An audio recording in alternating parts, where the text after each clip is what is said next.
বলে দেন নোয়াখালীরা জায়গা গেছে, এতটা ধরলে ছাড়ে না, ছাড়লে আর ধরে না।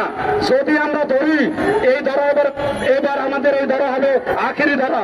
আমরা নোয়াখালীরা এবার একসাথে এবার নোয়াখালী বিভাগ নবম প্রশাসনিক বিভাগ করে ইনশাল্লাহ ঘরে ফিরবো।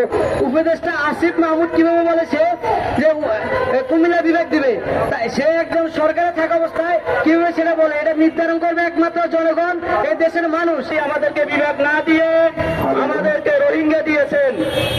যাই হোক, আমরা তাদেরকে আমাদের নিজেদের ভাই আত্মীয় স্বজন মনে করে আমরা ওখানে তাদেরকে নিরাপদ আশ্রয় রেখেছি।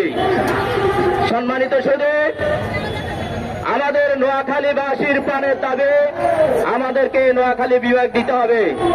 আপনারা জানেন যে আমরাই সর্বপ্রথম নোয়াখালী বিভাগ আন্দোলনের জন্য আমরা আন্দোলন করে আসছি আমাদের দাবি আদায়ের জন্য।